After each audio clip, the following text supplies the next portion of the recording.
কথা এই কথাটো মই স্পষ্ট কৰি দিছো যে জুবিন গাৰ্গৰ যি হত্যাকাণ্ড সংঘটিত হ'ল, জুবিন গাৰ্গৰ যি ৰহস্যজনক মৃত্যু হ'ল, এই ৰহস্যজনক মৃত্যুৰ তদন্ত কৰিবৰ কাৰণে যি ব্যৱস্থা ল'ব লাগিছিলে সেই উচিত তদন্ত নকৰি অসমৰ মুখ্যমন্ত্ৰীয়ে জাতিদ্ৰোহী কাম কৰিছে।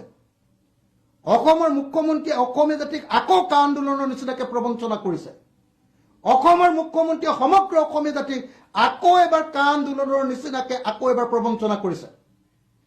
মই আৰু এটা সোণখেৰীয়া প্ৰশ্ন সুধো, লাখ টকীয়া প্ৰশ্ন, যে যিজন প্ৰধানমন্ত্ৰীয়ে গামোচাখন মাজে মাজে লৈ বিৰাট অসমীয়াৰ ভাও দিব খোজে, অসমীয়াক ভাল পোৱাৰ ভাও দিব খোজে, সেইজন প্ৰধানমন্ত্ৰীয়ে আমাৰ জুবিন গাৰ্গৰ মৃত্যুৰ সময়ত মৃত্যুৰ বিষয়টোক লৈ কিমানবাৰ ছিংগাপুৰ গভৰ্ণমেণ্টৰ লগত এতিয়ালৈকে কথা পাতিলে, কিমানবাৰ ছিংগাপুৰৰ প্ৰধানমন্ত্ৰীৰ লগত কথা পাতি গোচৰটোৰ অগ্ৰগতিৰ খবৰ ল'লে, কিমানবাৰ অসমৰ মুখ্যমন্ত্ৰীক মাতি নি কেনেকৈ তদন্ত হৈছে তাৰ ওপৰত কিমানবাৰ খবৰ ৰাখিলে।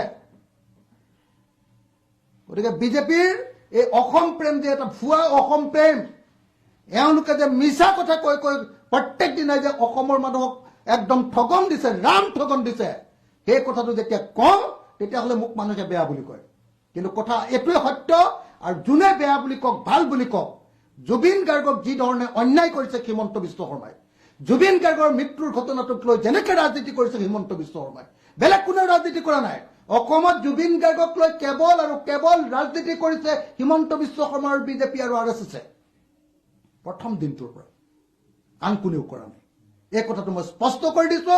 আৰু ছমাহ এবছৰৰ পাছত অখিল গগৈ কথাটো হয় নে নহয় আপোনালোকে একদম লিখিতভাৱে তাৰ প্ৰমাণ পাব, আপোনালোকে সকলোৱে বুজি পাব, আৰু সেইদিনা আপোনালোকে স্বীকাৰ কৰিব লাগিব। মই এতিয়ালৈকে বিদ্ৰোহ কৰি থাকো, কথা কৈ থাকো, চৰকাৰক সমালোচনা কৰি থাকো, সেইকাৰণে সকলোৱে মোক এনেকে দপদপাই এনে গালি পাৰি থাকে। মই স্পষ্টকে কৈছো, মই কেৱল এনেকে সাহসেৰে সৈতে সত্য কথাবিলাক ক'বলৈ চেষ্টা কৰো, ভয় নকৰো মই হিমন্ত বিশ্ব শৰ্মালৈ, আৰু সেইকাৰণে মোক ভিলেন সজাবৰ কাৰণে চেষ্টা কৰা হয়। কিন্তু মই আকৌ এবাৰ কৈছো, জুবিন গাৰ্গৰ হত্যাকাণ্ডৰ যি চাৰ্জশ্বিট দিছে, ইয়াৰ চাৰ্জশ্বিট নহয় 2026 চনৰ বিজেপিৰ নিৰ্বাচনী ইস্তাহাৰ। গুৰুত্বপূৰ্ণ প্ৰশ্ন।